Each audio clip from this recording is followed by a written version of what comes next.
Problems this afternoon, mostly dry and fine, plenty of sunshine, temperatures in the low 20s. Plenty of fine weather back home as well, especially... More top stars compete in the snooker competition from 3:10. Fast, the 12th race of the season, with Mika Häkkinen in pole position for the Belgian Grand Prix.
Oh, and that is a very big one indeed. It's Jacques Villeneuve.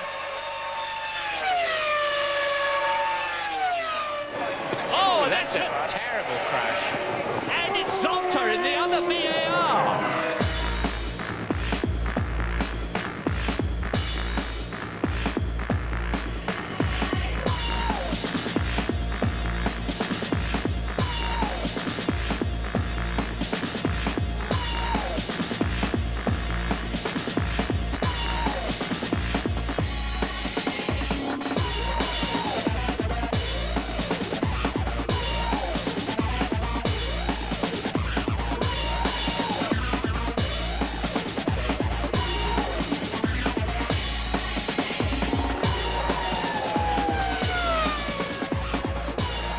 Spa equals racing on the edge. The drivers love the challenge, including the teammates who survived those scary smashes.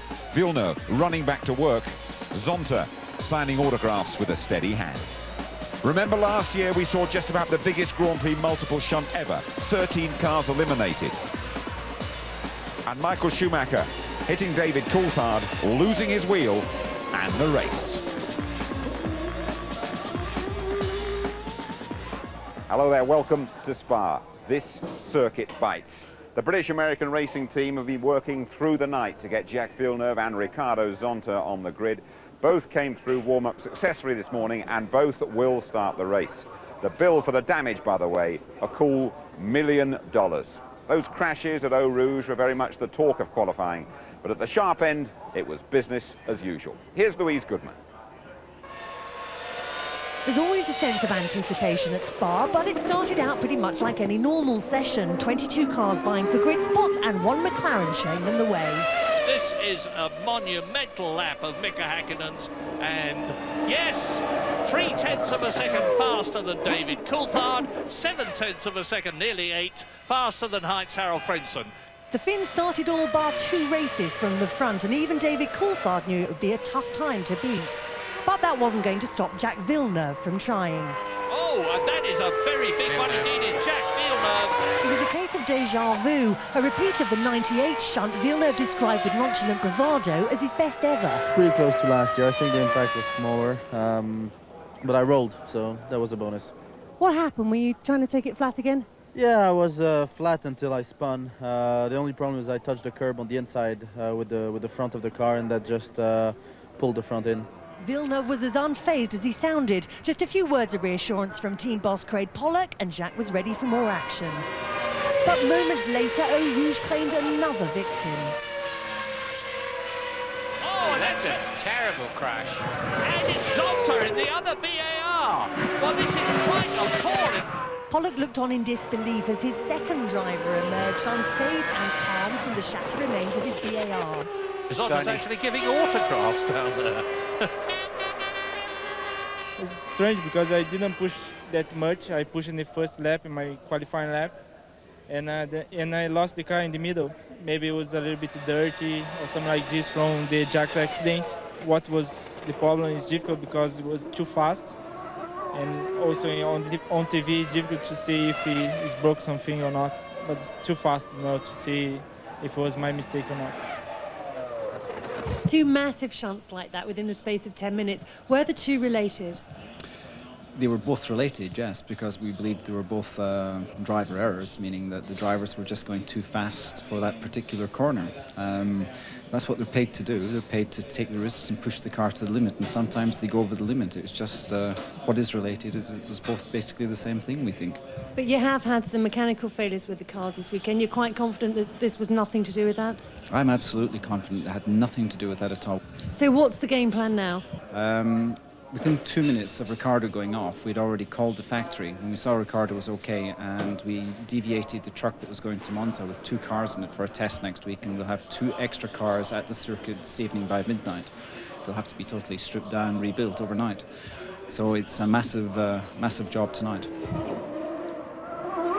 Out on the track, that pole was still up for grabs, and McLaren's David Coulthard put in a quick lap to knock his teammate off the top spot. And he's there! Normal service was soon resumed, though, as Hakkinen claimed his 10th pole of the season. It's good to be in pole again, and I think what is important here is the difference for Eddie at the moment is 1.5 seconds, so it definitely makes my life easier. I was surprised just about how big the gap is. It was the same deal as last year, where we looked like we were being pushed hard by Ferrari, and then all of a sudden we had a big advantage in qualifying. But that's only one part of it. Spa can give us all sorts of funny weather, so we have to keep focused. Right behind McLaren, the 2 Jordans were battling it out, as Frentzen looked to knock his teammate off 3rd spot. Yes, he's done it! He's moved ahead of Damon Hill. Damon had one last chance to repeat his 98 qualifying performance, but it needed a tidy lap. Dropped the back under braking, and on the downshift cost himself a lot of time on the way into the bus stop, so I think that blew it for Damon. He'll start 4th. But Hill was still happy. When you really have a good go, you know, you have a good thrash out there, then you feel better in yourself as well. So it's really a good feeling. And I came very close to Heinz, so maybe I'm getting faster, I don't know. But the Ferrari seemed to be getting slower. Irvine never looked like threatening the order in qualifying, and admits it will take something special to up the ante in the race. I think I could have probably been 2-3 tenths quicker, but still that's not good enough, you know. We're just not there. You know, on fast circuits, we're just not there. We need to look at this and see what the problem is. Hakkinen's got his eye on that championship. A good result will see him take the lead, and it will be that bit easier from pole. David Coulthard starts alongside. And how those Jordans love Spa. 3rd and 4th is the team's best grid spot since the '94 Belgian race. Ralf Schumacher's 5th, that's his best of the season. Bad news for Eddie Irvine in 6th. Barrichello's Stewart starts from 7th, and Zanardi's 8th is a career best. Sarlo's 9th rounded off a bad day for Ferrari. Johnny Herbert's 10th. Villeneuve took 11th in the spare BAR, and Trudy's Prost's next. Unlucky 13th for Fisichella, and Ricciardo's on to claim 14th before that massive shunt. Row 8 sees Wirtz's Benetton lining up alongside Alesi's Sauber, and it's Panis and the 2nd Sauber on row 9. Takagi's 19th ahead of the 2 Minardis, and Pedro de la Rosa is the tail-end Charlie. Thank you, Louise. Welcome to the ITV studio. None of that funny weather that David Coulthard was talking about. Absolutely beautiful at the moment. That's unusual for this place. Delighted to say that joining Tony Jardine in the studio, Eddie Jordan. Hi, Eddie. Nice to be here. Listen, all those crashes we've seen there, is this place still safe to race? Oh yeah, it's a very different circuit here at Spa. One must realise that it's a road circuit 360 days a year. So there are complications. The particular corner where these 2 accidents occurred is Eau Rouge. It's world renowned for this type of incident. But you have a huge download of G-force on the head of the driver, almost 5G, we reckon, through the telemetry. And that's very unusual. And what happens is the car suffers all sorts of different routes. You can either go soft suspension and raise the ride height, or actually harden the route. There's lots of different combinations. But I'm not sure if I would altogether agree with Craig. I think the car, perhaps both of them, seem to be in the middle of there seems to be complication. I don't want to talk about someone else's, but it is a very daunting circuit. Right, okay, Eddie, thank you for the moment. Just looking back to last year, the Belgian Grand Prix really had it all. That spectacular crash, didn't it? And Coulthard and Michael Schumacher having a real war of words, and then a very happy ending indeed. For you, Eddie, quite simply, the greatest day in your team's history. Yes, yes, it's go. And Coulthard drags. Hakkinen gets away well. Look at Eddie Irvine coming up on the inside. Villeneuve goes up into second position. Schumacher is down into about sixth position. Bad start by the Ferrari. Great start by Eddie Irvine. Villeneuve. Look at Villeneuve. And into the wall. Who was that? Coulthard in the wall. David Coulthard into the wall. Will stop the race. They'll have to red flag this. Terrible. Look, oh, this is quite appalling. This is the worst start for a Grand Prix that I have ever seen in the whole of my life. Go, go, go, go. Hakkinen leads away again. Irvine again comes up the left. Damon Hill has made an excellent start and leads. Damon Hill gets ahead of everybody at last source. Schumacher going round the outside. Oh, it's Hakkinen's spot. Spinning Hakkinen. Schumacher hits Hakkinen. And Herbert has hit Hakkinen.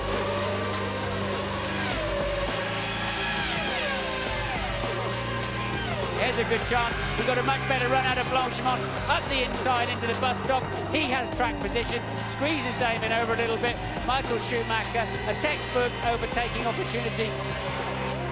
It's Villeneuve. Villeneuve going off. Indeed it is.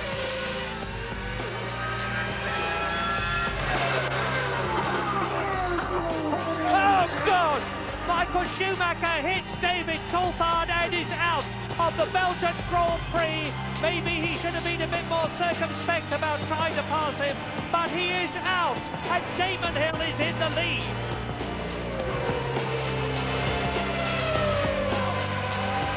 Oh, Fisichella.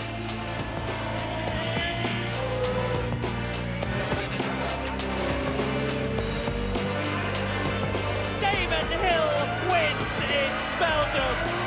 Fantastic. Schumacher second, and Lacey third.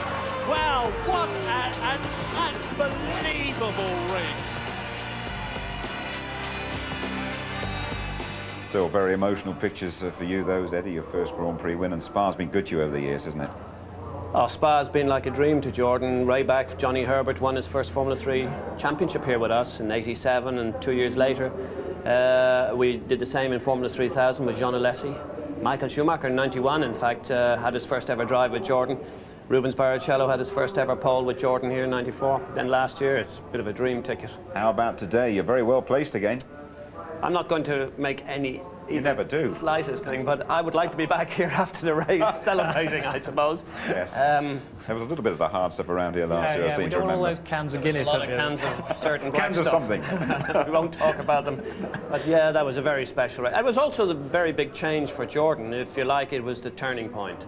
It brought us, it so-called made us men out of boys. We were there or thereabouts, but since then we've scored on average 4 points every race since then. We've followed that up with a win this year with Frentzen at Magny-Cours, and we'd really love to win here if it was possible today. It's like a home game for you, this, almost, isn't it? It's fantastic support for you around the circuit. Yeah, it's something, all the members of the factory come here. We have about 4,000 Jordan fans from Ireland, which are the Jordan fan club. There's a huge, I believe Belgium or Brussels last night was awash.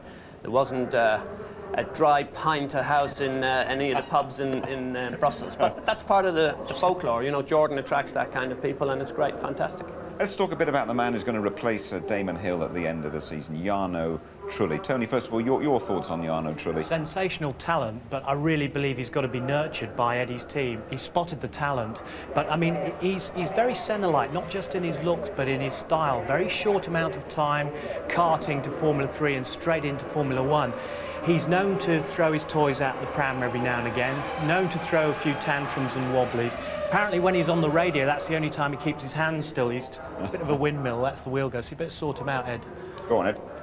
I'll have to bring you on as a lecturer from you, perhaps, Tony. But I've been following this guy. This is actually just everything dovetails straight into a box. I've been extremely fortunate on this particular signing because he was contracted with other people.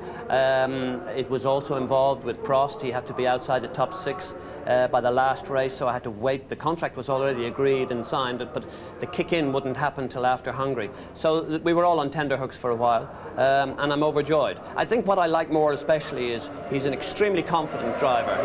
He has a great ability to instill the confidence that you know that he's going to perform. And having been a world champion in karting, he has every ingredient that I believe is necessary to be a champion. Okay, Ed, thanks very much. The sound of engines behind us tells us it's just under half an hour to go to the off. You've got to go and get your working clothes on, I know. We'll keep the seat warm for you. I wanted to keep this for me, especially just today. Appreciate your presence here anyway. Thanks very much indeed. Okay, let's drive you around this Spa circuit, shall we? 4.3 miles. It's the longest circuit on the calendar, in fact. That Eau Rouge corner, pretty frightening as we've seen, but the drivers say it is the best on the F1 circuit. I can tell you there is no such thing as a small accident around here.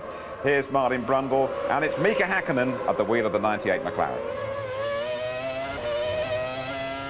Okay, on the edge of your seat for a lap of the fantastic Spa-Francorchamps circuit in Belgium with Mika Hakkinen down to second gear, 40 miles an hour, the slowest corner on the circuit, last source hairpin. Walk the car to the barrier, now accelerate down the hill up to 185 miles an hour for Eau Rouge. There's the corner ahead of you, listen to the throttle, just blending gently out through the middle, leap across the curb on the exit, and you're still doing 175 miles an hour. Uphill now, the engine working overtime. Look at the red lights on the dashboard. He's very near maximum revs in top gear, braking hard for Lecombe. Third gear, 85 miles an hour. Left and then the right, 105 miles an hour before heading slightly downhill into the Rivage hairpin. 170 miles an hour, brake hard now, downhill, down to 70. Second gear, be patient here. Now you can ride up the hill a little bit, get on the power and sweep through the left-hander, heading downhill towards Pouhon. You're going to get up to top gear again, 185 miles an hour, but don't brake too hard. Just down to 145 now, and then look for the curb on the outside. There's enough space, back on the throttle pedal, up to 190 miles an hour, top gear, brake desperately late in your Fania chicane. 105 miles an hour on the way through, third gear. A big correction there from Hakkinen, now a really tricky little right-hander, 95 miles an hour, very easy to run wider, bumpy curb on the exit, Stavelot, 150 miles an hour, full throttle, but only on new tyres, building up now to 195 miles an hour, an easy left-hand sweeper before you're looking at Blanchimont, 190 miles an hour, don't lift the throttle. A slight scrubbing of the speed as you build up lateral G-force. Now you're heading towards the bus stop, a 200 mile an hour lay-by approach, then just 55 miles an hour over the curb in second gear. Control the wheel spin. Does he lift the throttle on the exit? Not at all. Into a new lap, a wonderful experience. And Mika Hakkinen quickest in morning warm-up as well. David Coulthard needing a big result here. Frentzen from nearby Mönchengladbach could be one to watch. And there's been a Schumacher on the podium for the last 7 years. No Michael again today, and more on his comeback shortly. Ferrari complaining of lack of speed in qualifying. They've got a winning tradition in Belgium. McLaren poised to knock them off of the constructors, and there are 5 races to go, remember. Now, at one stage, reports suggested that Michael Schumacher would be back here for the first time since breaking his leg at Silverstone in July, but the Spa master is missing. And now there's confusion. Will he be back at Monza in a couple of weeks or not? Let's get the latest situation from James Allen. Ferrari's struggle for speed here at Spa highlights just how much they miss Michael Schumacher. Many thought Schuy might be back this weekend following his comeback test at Mugello, Italy last Friday. Just 6 weeks after breaking his right leg at Silverstone, the doctors cleared the German to drive, and he did 65 laps, a total of 340 kilometres in the day. Amazingly, his first flying lap of the day was faster than Eddie Irvine's best to that point. Clearly, he's lost none of his edge. The Irishman got his own back, however, stealing Schumacher's crutches while he was out on the track, and he had to make his own way out of the garage. After the test, Schumacher said he felt fine, but following a 40-kilometre cycle ride on Monday, a pain in his leg persuaded him not to compete at Spa. He's missing it desperately, so he's very keen to get back in and race alongside his competitors, and he's literally gagging to get back. Schumacher will test at Monza next week for 3 days, and if he's happy, he'll make his comeback at the Italian Grand Prix. Of course, the burden of proof of fitness for racing is much higher than it is for testing, and the FIA have a number of tests they want to see a driver able to do before they'll let him race. Now, the only compulsory one is being able to get out of the car and replace the steering wheel in less than 5 seconds. I'm too big to fit in the Ferrari, so this is Gianni Pettolini, Michael Schumacher's #1 mechanic, and he's going to demonstrate it for us. You ready, Gianni? Steady, go!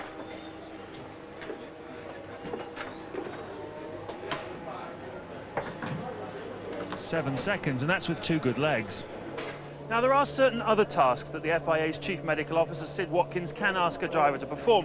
In the case of Ricardo Zonta, who broke his leg earlier this year, he asked him to jump down from a metre-high box like this. He then asked him to bounce 5 times on his bad leg. 3, 4, 5. Can you imagine doing that on a leg you broke just 50 days ago?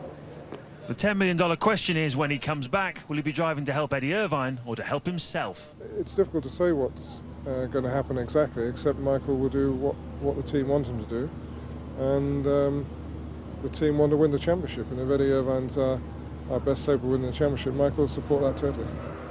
James Allen reporting. He does a good silly walk as well. Now then, Tony, what about Michael Schumacher? Is he coming back or isn't he?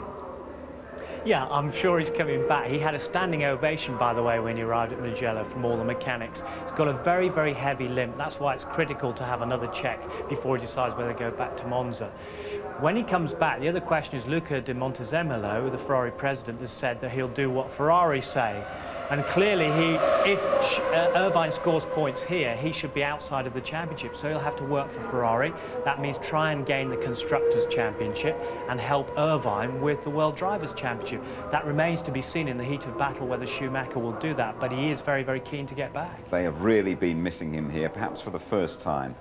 Yeah, I found it quite strange because the press, after 2 wins on the trot, were going, oh, well, who needs Schumacher? And then just 1 third place, they missed the top in Hungary with Irvine. And it's, oh, you know, they must get Schumacher back. But I think in terms of the pace of development at Ferrari, they need Schumacher to push them on. They're definitely suffering on the high-speed circuits. I'm not sure he's coming back this season, you know. He will be back before Christmas. You never know. You never know. All right. Let's move on to the feature that really has captured your imagination this season. Martin Brundle's F1 driving school. Martin hopping inside the Jordan at Silverstone and revealing what it takes to drive at this level. Now, if you can't cope with the G-forces, particularly at tracks like this one in Spa, the game's a pain in the neck.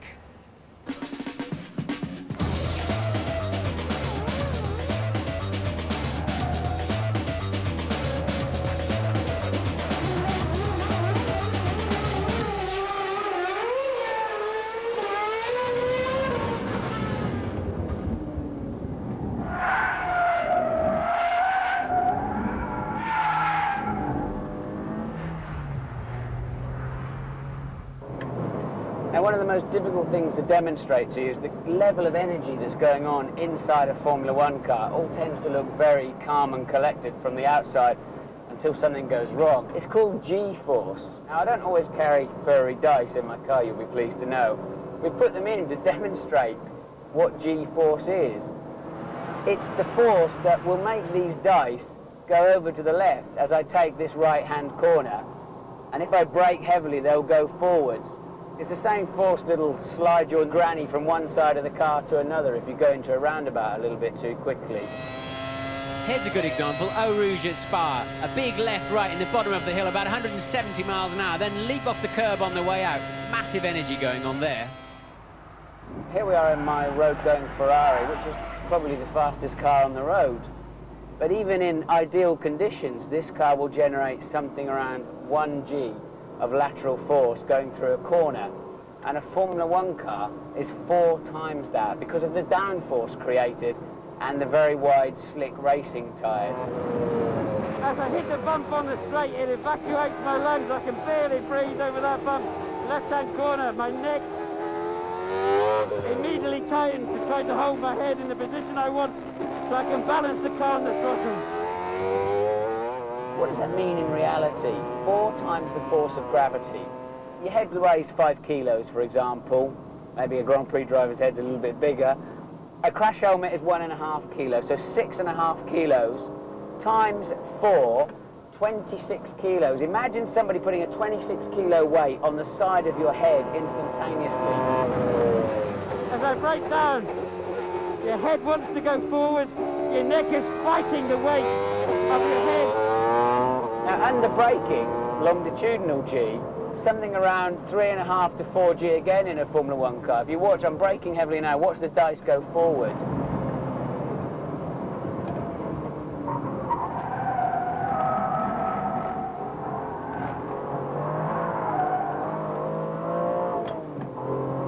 I've had it on a coolish day where you get little drops of water in the corner of your eye, you brake so heavily with such violence in a Formula One car that the drops of water can actually come out of the corner of your eye and splat on the back of your visor. That's some pretty serious stopping power. Here's Barrichello and Coulthard experiencing the same braking energy forces at the same time, whilst concentrating hard not to run into each other. Worse than that, your internal organs are also subjected to the same forces as our furry dice here. And they're moving around inside you too, and rattling around on your, against your rib cage, and that just soaks up your energy. Here's a good example of those energy levels here at Silverstone in just 2 corners. Heavy braking into Abbey chicane around 3.6 G, leaping across the curbs, a lot of accelerative forces into bridge corner, don't lift the throttle, 4 lateral G. Let us try and put this into perspective, using the Ferrari as a reference point. Jim Bale, the team manager's driving that, 0 to 60 in 4.3 seconds, a top speed of 200 miles an hour. I'm going to accelerate the Jordan up to 100 miles an hour and brake down to 0 long before the Ferrari makes it to 100. Let's look at that one more time. Both cars spinning their wheels off the line. The Formula One car digs in, up to 100 miles an hour, hit the brake pedal now, under 8 seconds, brutal. Well, we couldn't find anywhere to hang the furry dice in this, but I hope now you've got a much better understanding of the forces at work in a driver's office. Martin's grid walk is next. Also coming up, British American Racing's battle to take part in their very first Belgian Grand Prix. Well, the weather in the Ardennes is a notoriously fickle beast. No problems so far, but you never know round here. With us at Spa, under 15 minutes to go to the start of the Belgian Grand Prix. Now, British American Racing have struggled to get their cars home throughout the season, and now they've had a huge job getting ready for the off. More on the background to that from senior race engineer Jock Clear. Jock, tell me, what time did the cars actually get here last night? The truck arrived about 11 o'clock at night, so the boys were waiting around preparing what they could at gearboxes, that sort of thing, but the actual chassis from the test didn't arrive till 11. So it wasn't a case of wheeling the test cars out and parking them here for this morning. They're completely different spec. They needed engine change, gearbox change and suspension change all round, so a lot of work. So how long did all of that take?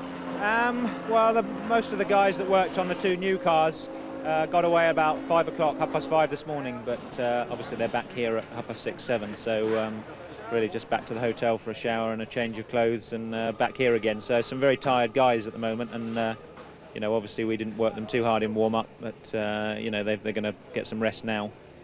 We've had a reasonably calm warm-up, so no major problems for the race at the moment.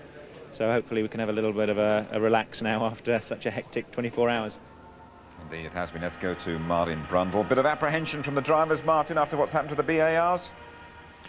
Well, they're pretty scary around here, pretty scared, I think, most drivers around here. Jim, you're right, there's a lot of apprehension because of the start here. It's pretty famous too. This is an unusual opportunity. We can do a grid walk and look at the first corner all at the same time.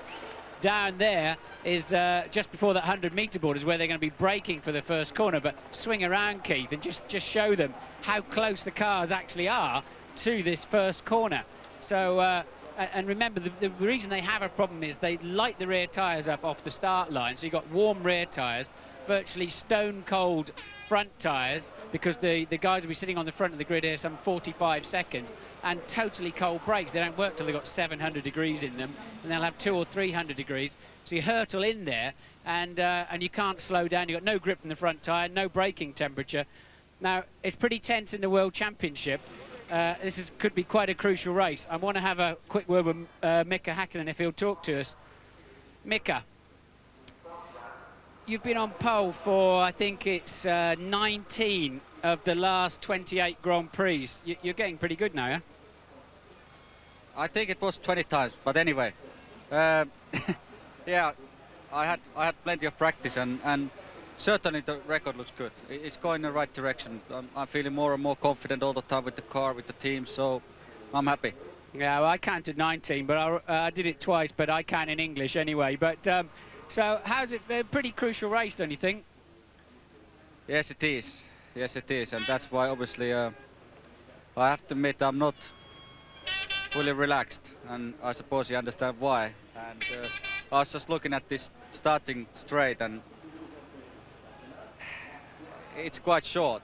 Yeah, we were just talking about that. I mean, what do you're on the right-hand side of the grid. Do you think that's the right side for pole position?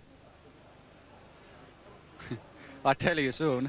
Yeah, well, we're watching with great interest. But anyway, good luck. Your World Championship contenders behind you, 6th on the grid. I mean, you're not too worried about him today, huh? No, I'm not. OK, well, it's clear. Thank you for talking to us, Mika. Have a great race. Let's see if we can find somebody else here from McLaren. I'm not sure we've got enough time to get down to the Ferrari camp. Let's have a word with Ron Dennis here, see if he can... let's see if Ronaldo... I don't... Ron, can I interrupt? Thank you. Sorry about that. Just a quick word, Ron. I mean, Mick has got a good chance of taking the championship lead here this afternoon. McLaren had a good time in Hungary. Are you relaxed? Mick said he's a bit nervous because it's such a short straight to the first corner. How are you about it all? Well, there's an advantage to this circuit is that most people are pretty cautious about overtaking on the run up to the first hairpin here. So, yeah, you're nervous because it can get a bit crowded and there can be an incident. On the other hand, unless you make a really bad start, you're unlikely to lose positions. So if we can get first and second clean first lap, then obviously we're in good shape. Now, the Ferrari's been really quick in the races recently and surprised you a bit, I think. Are you keeping a wary eye on them today? Because they're a bit far back. Didn't seem too quick at the last race. Hopefully that will continue. We never fear competition, but we're here to win, and clearly we've got to watch everybody, but I think the Jordans are going to be very strong. OK, well, we've got an anxious Mika Hakkinen, but a very confident Ron Dennis. Back to you, Jim. Well done down there, Martin. I mean, there's a lot of tension around down there, isn't it, Tony? A bit unusual, perhaps remembering last year, eh? Well, they're not saying, he said, I don't fear the competition, we don't fear the competition so much, but it's the aura of this place, it's the atmosphere. They know that this is a horrendous place to conquer. Look at what happened last year. I mean, just behind your head there, you can see some dark clouds rolling. Anything can happen here. But also Ferrari, from where they can, at least it's a circuit at where you can overtake, so they've still got a chance. OK, let's check on the strategy with James Allen, shall we? I would think getting round that first corner has got to be a priority for everybody. Two things that most affect the race strategy: tyre degradation and the weight of fuel. And here at Spa, both are very, very high. A heavy car is a slow car here. For that reason, I don't think we'll see very many one-stoppers. Most people will stop twice today. At the front, McLaren, Jordan, I think we'll see them run quite long in the first stint, lap 17 or lap 20 before they make their first stop. But really, it's Ferrari who've got to do something very clever. Otherwise, they'll lose the lead of both championships today. Only strategy can win them this race, and we'll see them possibly with a light car at the start. Irvine may be trying to make up some places in the early laps, because one thing is for sure: if he isn't in the mix by the time the first pit stops are over, then he's finished. Well, as things stand, Ferrari could really miss Michael Schumacher, Irvine and Salo. They've been blown away by the McLarens. The Jordans, Hill and Frentzen, poised for another triumph, are they? And what is going to happen at the start this time round? Stand by for the Belgian Grand Prix.